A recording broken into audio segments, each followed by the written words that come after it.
syndrome Kabuki est une maladie génétique rare du neurodéveloppement qui est caractérisée par 6 symptômes principaux d'intensité et de fréquence variables. Ces symptômes sont une hypotonie néonatale, une déficience intellectuelle légère à modérée, une anomalie malformative qui peut être une malformation cardiaque ou une malformation rénale, également un retard de croissance staturale avec des anomalies squelettiques et enfin des variations morphologiques crânio-faciales qui sont souvent assez spécifiques et qui permettent d'évoquer le syndrome Kabuki. L'incidence du syndrome Kabuki est d'environ une naissance sur 32 000 par an, que ce soit en France ou à l'étranger. Afin de mieux comprendre le syndrome Kabuki, il est nécessaire de voir quelques notions de génétique. Le corps humain est constitué de milliards de cellules. Chaque cellule renferme dans son noyau les chromosomes qui portent l'information génétique propre à l'individu. Notre patrimoine génétique repose sur 46 chromosomes, organisés en 23 paires. Chaque paire est composée d'un chromosome d'origine maternelle et paternelle.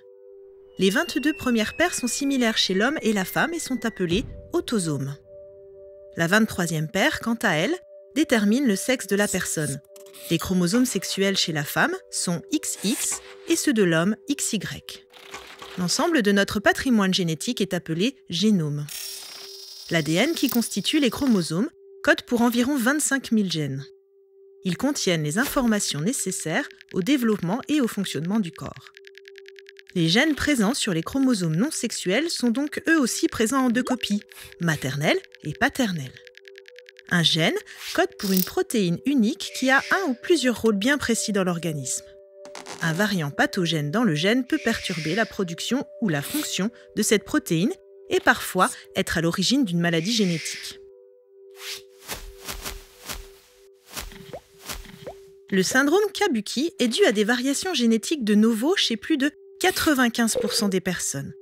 C'est-à-dire qu'une différence dans un des 2 gènes apparaît chez un individu, alors qu'aucun des parents ne la possède. Le risque de récurrence lors de prochaines grossesses est donc très faible, proche de celui de la population générale. Pour la majorité des personnes atteintes, la variation concerne soit le gène KMT2D, soit le gène KDM6A. Le gène KMT2D est de transmission autosomique dominante, c'est-à-dire qu'il suffit que l'anomalie touche un seul exemplaire du gène pour que la maladie se développe.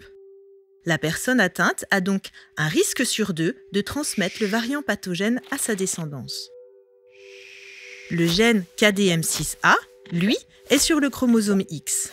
Néanmoins, le gène KDM6A est un peu particulier car il échappe à l'inactivation de l'X et il affecte presque autant les filles que les garçons. Si une femme est porteuse et donc atteinte du syndrome Kabuki, elle aura un risque de 50% de transmettre le gène, avec la variation, à ses filles et ses garçons. Les garçons transmettront le gène avec la variation à toutes leurs filles, mais pas à leurs garçons.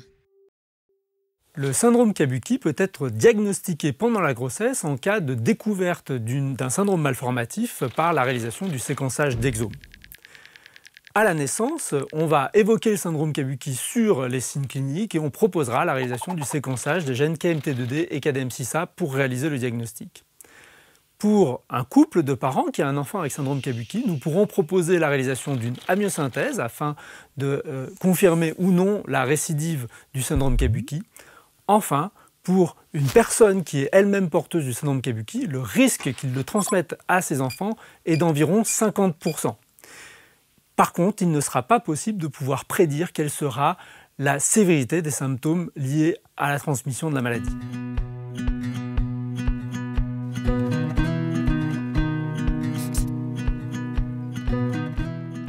La surveillance et la prise en charge dans le cadre du syndrome Kabuki doit être pluridisciplinaire et holistique. Elle sera réalisée par le pédiatre ou le médecin de famille et par la famille en fonction des besoins de chacune des personnes.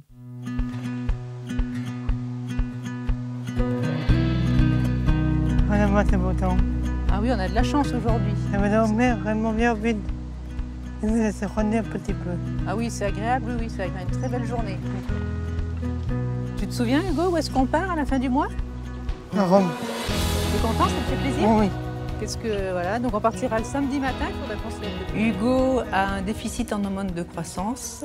Il a été traité par des hormones de l'âge de 3 ans jusqu'à 18 ans. À 3 ans, il mesurait environ 85 cm et à l'âge adulte, il mesure 1,65 m. Voilà. Au niveau psychomoteur, il est né avec une très forte hypotonie. La station assise était acquise environ à 12 mois et il a marché à 3 ans. Les luxations de rotules ont débuté vers l'âge de 7 ans, avec quelques chutes pour devenir totalement invalidantes. À la fin, il était en permanence en fauteuil roulant. Il a été opéré de ses 2 genoux à l'âge de 17 ans, une opération très complexe qui a nécessité une très lourde rééducation pendant plusieurs mois. Depuis quand ils sont là? Tu les avais déjà vus? Oui. Voilà. Maintenant, il a une attitude scoliotique et une kyphose et il a un rendez-vous hebdomadaire chez le kinésithérapeute voilà, pour essayer que cette kyphose et cette attitude scoliotique ne s'aggrave pas. Il y en a même quelques-uns qui se cachent dans la forêt. Voilà, regarde bien.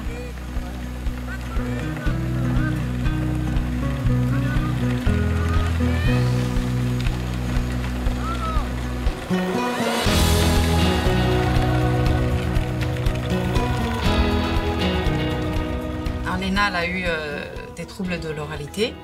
Donc, elle a eu une sonde nasogastrique de 3 mois jusqu'à 21 mois. Donc, c'est une sonde qui se situe dans le nez pour la nourrir. Et ensuite, pour nous faciliter la vie, ils ont voulu poser un bouton de gastrostomie. Donc, c'est un bouton qui se situe dans le ventre pour la nourrir directement à l'estomac. Donc, elle l'a eu jusqu'à 8 ans. Il a fallu donc lui apprendre à mâcher, à lui reculer son réflexe nauséeux pendant toutes ces années pour qu'elle puisse manger comme nous. T'as beaucoup faim? Oui. Donc à 7 ans, elle a commencé à manger. Jusqu'à 8 ans, il a fallu lui mixer ses repas, comme un bébé. Et maintenant, elle mange comme nous, sauf les matières gélatineuses qui lui refont revenir ses hauts le cœur. Bébé, il fallait la coucher pendant ses gavages, parce qu'autrement, si on la mettait assise, elle vomissait tout ce qu'on lui mettait dans la machine. De bébé jusqu'à 6-7 ans, elle a eu beaucoup de diarrhées irritantes, mais vraiment irritantes. Et maintenant, c'est l'inverse, elle fait des épisodes de constipation. Donc, Hugo a une très forte myopie, il est astigmate et hypermétrope. Il porte en permanence ses lunettes. Quand il était bébé, il avait un strabisme sur l'œil gauche qui a été corrigé par le port d'un pansement ophtalmique et des séances d'orthopsie. Pour arriver l'hiver au soleil, il a une sécheresse oculaire qui nécessite de lui mettre des gouttes ophtalmiques tous les jours et une pommade la nuit. Au niveau de l'audition, dû à ses otites à répétition, il a une perte auditive bilatérale. Il est appareillé, mais a du mal à supporter ses aides auditives. Bien. Attends, fais pas. Maman, papa, Yannick et Lina et Kenna aussi. Eh oui. Tout le monde était là. On continue. Donc Léna a un appareil auditif des 2 côtés. On suppose qu'elle n'entend pas de l'oreille droite parce que récemment, on a fait un IRM qui montre qu'elle n'a pas de nerf auditif à droite. On voit donc l'ORL tous les 6 mois pour contrôler son audition et contrôler son oreille. Et on voit l'audioprothésiste tous les trimestres. Il est de quelle couleur, le scarabée? Non. Voilà, celui-là, il est tout noir. Donc, concernant la vue, Léna, elle voit l'ophtalmo 1 fois par an. On ne sait toujours pas si elle voit la 3D. Et récemment, on a su qu'elle avait un colobome rétinien à droite. Donc, on doit le suivre avec l'ophtalmo. Allez, ensuite. Alors, Léna, par chance, n'a pas de déficit immunitaire, mais par contre, elle fait énormément d'otite. Et tout ce qui concerne les maladies infantines, donc les rhumes sont beaucoup plus longs, les gastro-bronchiolites, elles finissent en général à l'hôpital. Et les conjonctivites, une fois, c'est arrivé que ça a étonné les médecins tellement elle était impressionnante. Allez, 1. Prochain tour, si je sors, je t'envoie l'écurie, Hugo. Si, regarde devant, là. Hugo a fait des otites quasi permanentes dès l'apparition de ses premières dents vers 7 mois jusqu'à ses 6 ans environ. Il a eu de nombreuses pauses d'aérateurs transtympaniques et des cures d'antibiotiques. 1, 2. Les otites ont disparu spontanément vers l'âge de 6 ans et maintenant il n'a plus de problème ORL particulier. Ça fait combien? 6. 1, 2. Les simples précautions, c'est la vaccination annuelle contre la grippe saisonnière et le méningoxé. 6, je crois que tu peux rejouer. Hugo n'a pas fait de crise d'épilepsie. À la naissance, il avait une communication intraventriculaire qui s'est fermée de manière spontanée. Au niveau dentaire, il a une agénésie des 2 incisives latérales supérieures et des 2 incisives centrales sur la mâchoire du bas. Il a porté pendant plusieurs mois un appareil orthodontique.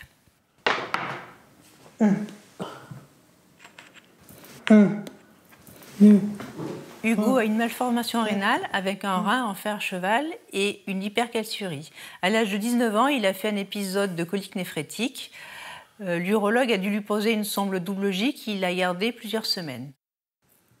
Il a également été opéré d'une cryptorchidie à l'âge de 7 ans. À l'arrêt du traitement par hormone de croissance, l'examen d'ostéodensitométrie osseuse a mis en évidence une ostéoporose qui est traitée par un médicament qu'il prend 1 fois par semaine. Il a également un déficit en vitamine D qui est substitué par 2 gouttes qu'il prend quotidiennement. Hugo est très fatigable, il a un bon sommeil et a même tendance à somnoler en journée. Lina, tu prends ton temps? Ok. Ouais. C'est moi, là, c'est moi qui... Léna est très fatigable, donc elle continue à faire des siestes le mercredi et le week-end, malgré qu'elle ait 10 ans. Elle a un suivi médical très régulier depuis qu'elle est petite, notamment avec son pédiatre qui la connaît depuis sa naissance. Un truc rouge. Le généraliste, au niveau de l'orthopédie, la neuropédiatrie, neuropsychologie. Elle a donc 2 ORL pour son suivi des oreilles et un autre pour le suivi de l'audition. On voit aussi un audioprothésiste pour ses appareils. Elle consulte aussi le chirurgien maxillofacial, l'orthodontiste et le dentiste pour tout ce qui concerne la bouche. On consulte sa généticienne, au niveau du cœur, la cardiologue, l'ophtalmo. Toujours la balle que tu regardes? On voit aussi une psychologue 1 fois par mois. Et elle a un suivi donc 2 fois par semaine avec l'orthophoniste Madame Audrey Loudebourg. Léna, reste avec moi. Et elle voit aussi 1 fois par semaine la psychomotricienne Anaïs Rueda.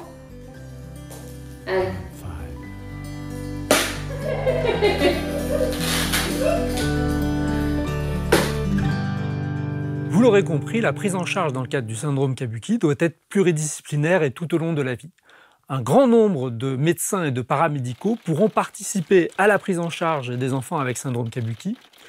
Concernant l'accompagnement de la vie scolaire, il est indispensable de proposer une rééducation des troubles de l'élocution et de la parole par de l'orthophonie, des troubles de graphisme fin par de l'ergothérapie et des troubles visio-spatials par de l'orthopsie.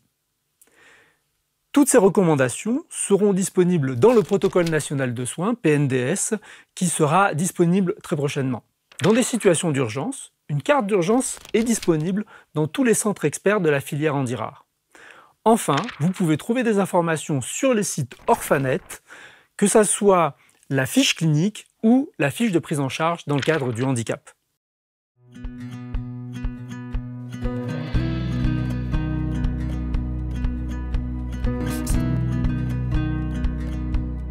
Les conséquences du syndrome Kabuki sur la vie quotidienne des personnes malades varient d'une personne à l'autre, comme vous avez pu le voir dans les témoignages de Hugo, Léna et leur maman. Il est absolument indispensable de proposer un accompagnement par les médecins et également sur le plan médico-social, sans oublier la famille bien sûr. Hugo a été scolarisé à l'école du village jusqu'à ses 7 ans avec l'accompagnement d'une AESH. C'est une personne qui accompagne les élèves en situation de handicap. Si je vous donne ça, Hugo, vous me dites quelle heure il est? Il a ensuite fait 5 ans en Ulysse primaire et 3 ans en Ulysse collège. 45. 8h45, ok. Il aimait beaucoup les apprentissages scolaires, mais à cause de ses problèmes de rotule, il a dû intégrer un institut d'éducation motrice à l'âge de 15 ans. 15 novembre. Beaucoup d'aménagements ont été nécessaires, aussi bien au niveau humain qu'au niveau informatique. Et moi, ce qui m'intéresse, ça fait combien? 5 plus 5? 10. 10. Et il a aussi eu un emploi du temps spécifique pour pouvoir bénéficier de toutes ces rééducations. Mais je veux qu'à chaque fois, on mette des cubes de différentes couleurs. Ça veut dire... Tout cela a été décidé lors de PAI, de projets d'accompagnement individualisé, avec les enseignants, le CESAD et la MDPH. À partir de ses 15 ans, à l'entrée en IEM et face à ses problèmes moteurs plus le kabuki, toutes les portes des apprentissages scolaires lui ont été fermées. Est-ce que vous avez une enveloppe comme celle-ci dans votre cartable? Non. Aucune? Non. Vous pouvez aller vous asseoir. Donc Léna est en classe Ulysse primaire depuis 4 ans déjà. Donc l'Ulysse, c'est l'unité localisée pour l'inclusion scolaire. Donc elle a un maître adapté, une AVS dans sa classe et la mairie met en place exceptionnellement une ATSEM pour aider le maître. Donc aujourd'hui, c'est toi, Léna, qui fait le service. D'accord? C'est une classe qui est à part dans l'école primaire, mais ils peuvent aller de temps en temps dans les classes normales. Donc la classe est adaptée selon leur niveau. Suivant, Léna. Edouard. Ou suivant. Alors, mademoiselle Eliana B. Nous ne savons pas encore quelle orientation elle aura au niveau du collège. Avec les familles, on regrette profondément la disparité de l'offre géographique, notamment au niveau des soins, au niveau des structures, au niveau des suivis, des accompagnements.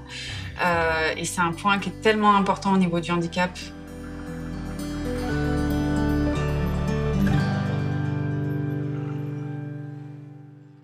Le syndrome Kabuki a eu un impact important sur les apprentissages d'Hugo. Fatigabilité, manque de concentration. Il a appris à lire sans difficulté, mais à cause de ses problèmes de dyspraxie et de motricité fine, il ne peut pas écrire. Grâce au traitement de texte et à la motivation des enseignants et de l'ergothérapeute, il a pu contourner ses difficultés de graphisme. Hugo a une très bonne compréhension verbale, un vocabulaire riche et une très bonne mémoire. En revanche, il est en très grande difficulté avec le raisonnement mathématique et les notions abstraites. Bonjour. Bonjour madame. Merci. Jusqu'à l'âge de ses 20 ans, il a eu une séance hebdomadaire de psychomotricité, d'ergothérapie et d'orthophonie. Vous votez par carte bancaire? Oui. Je vous en prie. Vous faire un sans contact.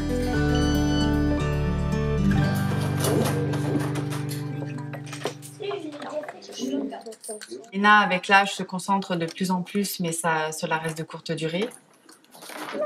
Elle est lente au niveau des activités où elle a du mal, notamment l'écriture, parce qu'elle a des difficultés de motricité fine.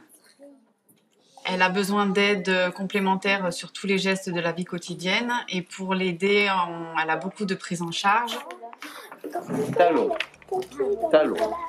Comme on dit chez nous, elle a un emploi du temps de ministre. C'est bien, dis donc. T'as tout écrit. Non, il y a pas rien. Il y a quelque chose qui va pas, là? Tu crois? Ben, je vais te donner les mots, puis tu vas vérifier. Oui.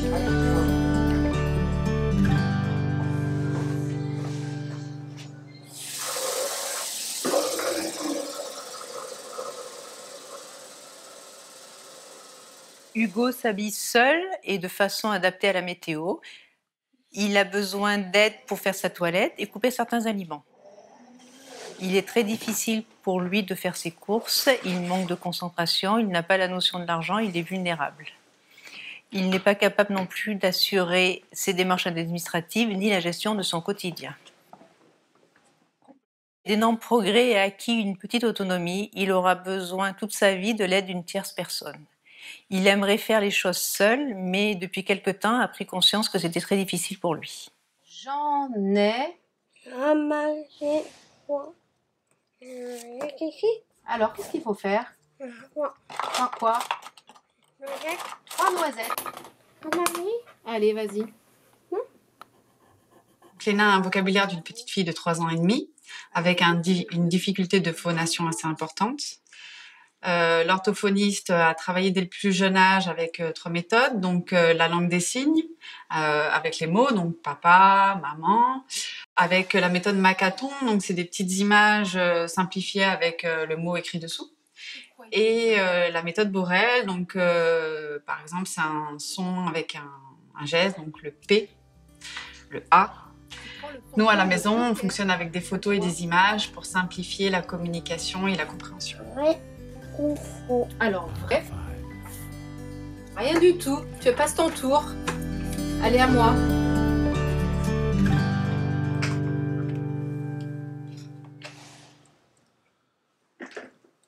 Hugo est souriant, sympathique, optimiste, jovial.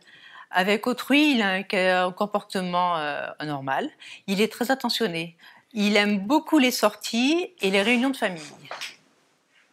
C'est un pro du smartphone et des réseaux sociaux, ce qui lui permet de communiquer de la même façon que les jeunes de son âge. En journée, Hugo est en SAJ, service d'accueil de jour, et le soir en foyer de vie. Il rentre tous les week-ends à la maison. Le travail en ESAT n'est pas adapté à Hugo du fait de sa dyspraxie, de son manque de concentration et de sa fatigabilité. Et surtout, ça ne l'intéresse pas. À ce jour, nous n'avons pas trouvé d'autres alternatives et nous regrettons fortement qu'il n'y ait pas de prise en charge rééducative à l'âge adulte. Afin d'accompagner les familles dans leur démarche d'accès aux droits, notamment auprès de la MDPH, il est possible de demander de l'aide auprès des assistantes sociales, des hôpitaux de proximité ou dans les services médico-sociaux. On peut également demander auprès du médecin traitant la réalisation d'une affection longue durée. Il est indispensable d'accompagner psychologiquement les personnes malades, leurs familles, sans oublier la fratrie. Enfin, il existe une association de personnes malades, l'association Syndrome Kabuki, qui porte collectivement la voix des familles et les accompagne dans leur parcours.